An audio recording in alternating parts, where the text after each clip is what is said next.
This channel does not promote any violent, harmful, or illegal activities. All content provided by this channel is meant for an educational purpose only.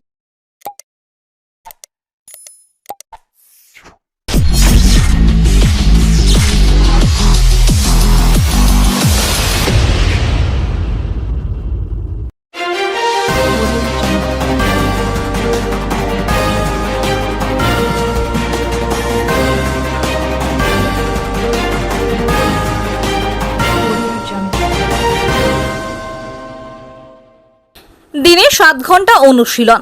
মাত্র 7 বছর বয়সে জাতীয় স্তরে ক্যারাটেতে পরপর 2 বছর সোনা হুগলির রক্তিমের। চলতি মাসের 13 থেকে 15 তারিখ উত্তরাখণ্ডের দেরাদুনে আয়োজিত হয় জাতীয় ক্যারাটে প্রতিযোগিতা।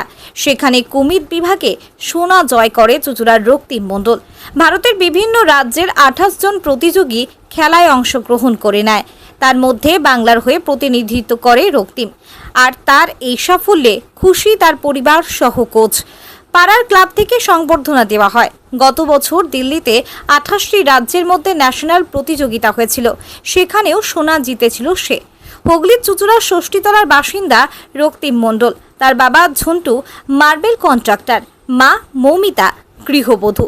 রক্তিমের বাবা যা উপার্জন করে তাই দিয়েই চলে তাদের সংসার। তবে ছেলেকে খেলাধুলায় তার বাবা মা কোনোদিনও বাধা দেননি, বরং উৎসাহিত দিয়েছেন। বর্তমানে চুঁচুড়া চকবাজার অ্যাবট শিশু হলে 3য় শ্রেণীতে পড়াশোনা করছে। পড়াশোনার পাশাপাশি খেলাধুলার প্রতি আগ্রহ তার। স্কুলে যাওয়ার পথে স্থানীয় ক্লাবে ক্যারাটে খেলা দেখত। তখন থেকেই তার খেলার প্রতি আগ্রহ জন্মায়। তার 4 বছর বয়সে তার মা তাকে স্থানীয় কোচের কাছে ভর্তি করেন, কিন্তু কোভিডের কারণে 1 বছর তা বন্ধ ছিল। রক্তিমের যখন 5 বছর, তখন স্থানীয় ক্যারাটে কোচ দিব্যেন্দু দাসের কাছে ভর্তি করে সেখানেই 2 বছর ধরে প্রশিক্ষণ নিচ্ছে খুদে খেলোয়াড়। প্রতিদিন সকাল বিকাল 6 থেকে 7 ঘন্টা নিয়ম করে চলে তার অনুশীলন। রক্তিমের মা মৌমিতা দাস তিনি জানান, ছেলের এই সাফল্যের জন্য পুরো কৃতিত্ব তার কোচের। কারণ তিনিই ছেলেকে যেভাবে গাইড করেন, তার জন্যই ছেলে আজ এত দূর পর্যন্ত পৌঁছাতে পেরেছে। ছেলে যখন খেলেছিল তখন আমরা কিছুটা ভয় লাগছিল আমাদের, তখন কিন্তু গোল পেল, সেই সময় আনন্দ ভাষায় প্রকাশ করা যাবে না। পড়াশোনার পাশাপাশি খেলাধুলাও চালিয়ে যায়। স্কুলের শিক্ষকরাও সাহায্য করেন। রক্তিম বলেন, ক্যারাটেতে আমি গত বছরেও গোল্ড পেয়েছি, এবছরও গোল্ড পেলাম। আগামী দিনে আরও ভালো করে খেলতে চাই। রক্তিমের কোচ দিব্যেন্দু দাস বলেন, রক্তিম গোল্ড পেয়েছে এটা আমার কাছে খুব গর্বের, কারণ ও খুব পরিশ্রম করে। ও যেভাবে খেলে তাতে ওকে খুব একটা বেশি শেখাতে হয় না। প্রথমে জেলা, তারপর রাজ্য স্তরে খেলা হয়। রাজ্যে যে প্রথম হয় সেই একমাত্র ন্যাশনাল খেলতে পারে। রক্তিম গত বছরও দিল্লিতে তে গোল্ড মেডেল পেয়েছিল। এবছর মোট 5 রাউন্ড খেলে গোল্ড মেডেল পেয়েছে। আগামী দিনে ও আরও ভালো করবে। ব্যুরো রিপোর্ট, আমার কলকাতা নিউজ।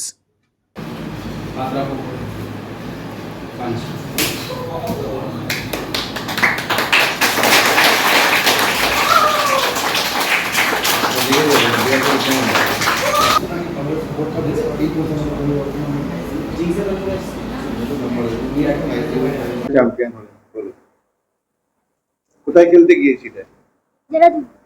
কি খেলতে গিয়েছিলে? ফাইট। তোমার -20 কিলো। কার সাথে তোমার ফাইনাল খেলা হয়েছিল? কাকে হারিয়ে চ্যাম্পিয়ন হলে? নাম মনে আছে তার? সেই যে ওখানে চ্যাম্পিয়ন হলে কেমন লাগলো তোমার তখন? কি কি প্রাইজ দিয়েছিল ওখান থেকে? কতক্ষণ প্র্যাকটিস করো সারাদিনে? সারাদিন সকালে 3 ঘন্টা তো, আর এই বিকালে 3 ঘন্টা। রোজ ক্লাসে আসো? কিসে দিয়েছিল তোমাকে মেডেলটা, কি কারণ ছিল? ফাইটিং। এই যে 3 ঘন্টা প্র্যাকটিস করো, পড়াশোনা করো, তারপরে সময় পাও? কোনটা বেশি ভালো লাগে? ফাইট করতে ভালো লাগে। এইটা কি প্রথম প্রাইজ পেলে তুমি? এর আগে পেয়েছো? কিসে পুরস্কার পেয়েছো? ফাইটিং। ওটা কোন গেম? কোথায় গিয়ে? দিল্লিতে। ওখানে কি প্রাইজ পেয়েছিলে? গোল্ড পেয়েছিলে। স্কুলে তুমি স্কুলে কোনো প্রতিযোগিতায় অংশগ্রহণ করো? স্কুলের কোনো প্রতিযোগিতায়? না কোন স্কুলে পড়ো? এমন কি নাম তোমার? দক্ষিণ মন্ডল কোন ক্লাসে পড়ো? 3 সেইতে পড়ো। তোমার বাবা মা তোমাকে সহযোগিতা করে? হ্যাঁ কি বলে? খেলাধুলার জন্য বলে বারবার, ভালো করার জন্য?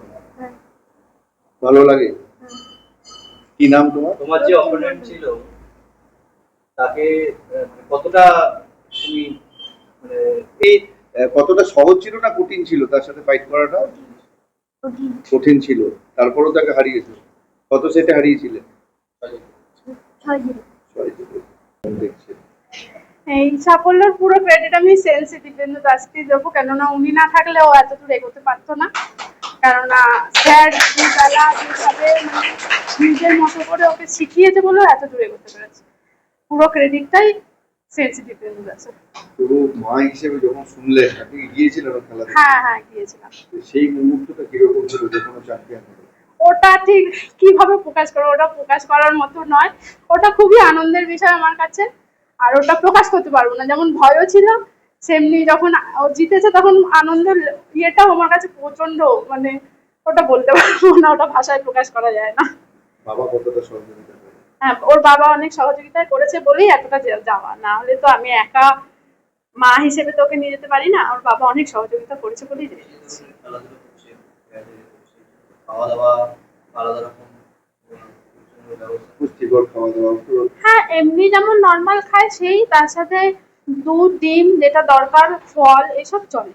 এমনি আলাদা কোনো বেশি কিছু এখনো পর্যন্ত প্রয়োজন পড়েনি ওর।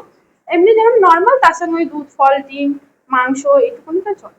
5-6 ঘন্টা বলছে প্র্যাকটিস করে ও। হ্যাঁ। তো পড়াশোনায় কতটা ক্ষতি হচ্ছে না? এখন তো ছোট বয়স, এখন ও করে নিচ্ছে পড়াশোনাটাও, তার সাথে করে নেয়, একেবারে যে করে না তা না, কিন্তু যখন আবার এই খেলাগুলো করে তখন ও খেলা নিয়েই বেশি মেতে থাকে। স্কুল থেকে সহযোগিতা পান? হ্যাঁ, স্কুল থেকে সহযোগিতা পাই। এই গেছিল 2 দিন অ্যাবসেন্ট হয়েছে, লেটার দিয়েছি, এটা মেনে নিয়েছে, সেটা নিয়ে কোনো অসুবিধা হয়নি আজ অব্দি। এবার ভবিষ্যতে দেখা যাক কতটা কি পাওয়া যায় সহযোগিতা স্কুল থেকে। এখন দেখা যায় বর্তমানে যে অভিভাবক, একটা আলাদা বিষয় যে মানে এটা আমি ওকে দিইনি, এটা ও নিজে থেকে এসছে এখানে। এই ফিল্ডটা ওর চয়েস, আমি কোনোদিনই কোনো বিষয়ে জোর করিনি। ফিল্ডটা ও চয়েস করেছে, ও এগোচ্ছে, আমরা জাস্ট সাপোর্ট করে যাচ্ছি। কি বলবেন অন্যান্য অভিভাবকদের যে তাদেরকে স্বাধীনভাবে চলতে দেবেন? হ্যাঁ অবশ্যই। বাচ্চারা যেটা বেশি চাহিদা পাচ্ছে বা যেটা মনে করছে যে এটাই আমার ভালো লাগে, সেটাতে আমার মনে হয় তাদের এগিয়ে যেতে দেওয়া দরকার। সেটা এগিয়ে যেতে দিলে হয়তো কিছু সে করতে পারবে। হ্যাঁ, পড়াশোনাটাও দরকার তার সাথে। এবার যেটা বেশি তাদের কাছে মানে মনে হচ্ছে যে ভালো লাগছে সেটাই করা আমার মনে হয় দরকার। কিভাবে রক্তিম এরকম ভাবে চ্যাম্পিয়ন হয়ে এলো? দেখুন, অতটাই সহজ না। এটা হচ্ছে আমাদের হচ্ছে all India Shishinkai Chitoryu karate federation, hanshi Premjit সেনের আন্ডারে আমরা রয়েছি। তো এখানে আমাদের ফার্স্ট হয়, প্রথমে হচ্ছে ডিস্ট্রিক্ট, তারপর হচ্ছে স্টেট লেভেল। এই স্টেট লেভেল থেকে যে ফার্স্ট হয় সেই একমাত্র ন্যাশনাল চ্যাম্পিয়নশিপ খেলতে যায়, সেটা হচ্ছে কিও অর্গানাইজ করে। তো এই বছর আমাদের দিল্লিতে হয়েছিল। রক্তিম মণ্ডল গত বছরও কিওতে গোল্ড মেডেল নিয়ে এসেছিল। তো এই বছরও সেম টোটাল 5 রাউন্ড খেলেছিল, খেলে গোল্ড মেডেল এই বছরও নিয়ে এসেছিল। তো সামনের দিন ও কঠোর পরিশ্রম করে, সকাল থেকে আমি ওকে খুব বকাবকিও করি প্র্যাকটিসের জন্য, খুব ভালো প্র্যাকটিস করে। ওকে আমাকে মানে কি বলবো, মানে জেনুইন পুরো প্লেয়ার। তো এর উপরে কোনো কথা হয় না, আর আমি তো খুব খুশি। এই যে ব্যাচ থেকে একটি ছোট্ট শিশু এখান থেকে উঠে গিয়ে একটা কোচ হিসাবে তো প্রথমে তো খুবই মানে টেনশন তো হয়, কারণ নিজের স্টুডেন্ট, নিজের প্লেয়ার একটা বড় জায়গায় ম্যাচ খেলছে। তো প্রথমে তো প্রচুর টেনশন হয়। ইভেন যতটা পারি আমি ওদের পাশে দাঁড়ানোর চেষ্টা করি। তো সেখান থেকে দাঁড়িয়ে রেজাল্ট তো পেয়ে খুব খুশি হয়েছে, আর কি বলবো। আপনি ওকে প্রথম, আপনি তো ওর প্রথম শিক্ষক। হ্যাঁ, আমি ওর প্রথম শিক্ষক। কত বছর বয়সে? ও 6 বছর বয়সে আমার কাছ থেকে শিখছে। ও যখন প্রথম 6 বছর তখন থেকেই ও প্রিপারেশন নিয়ে নিয়েছে ফাইটের জন্য। প্রথম অবস্থা দেখে কি মনে হয়েছিল? প্রথমে তো কোনো বাচ্চা রেডি হয় না। তো ওকে প্র্যাকটিস করিয়ে কম্পিটিশন, ভিন্ন কম্পিটিশন হয় আমাদের, অ্যামেচার কাপ যেগুলোকে বলে, ওগুলো কম্পিটিশন খেলে বড়দের সাথে কম্পিটিশন করিয়ে আজকে এই জায়গাটা নিয়ে আসতে পেরেছি। দেখুন, এখন তো বর্তমানে অন্যান্য অবশ্যই গার্জেনকে আমি অনেক থ্যাঙ্কফুল, বা গার্জেনদের প্রতি, যে প্রচন্ড সহযোগিতা করে। ইভেন এই যে ক্যারাটে মার্শাল আর্টসে, এটা অ্যাকচুয়ালি আমাদের মার্শাল আর্ট, তো এইখানে আমাদের হাতে তুলে দিয়ে বাচ্চাকে করছে, সত্যি গার্জেনদের কাছে আমি অনেক কৃতজ্ঞ যে এরকম একটা স্টুডেন্ট বা এরকম তাদের বাচ্চা আমাদের কাছে উপহার দেওয়ার জন্য। তো এদেরকে থ্যাঙ্কস।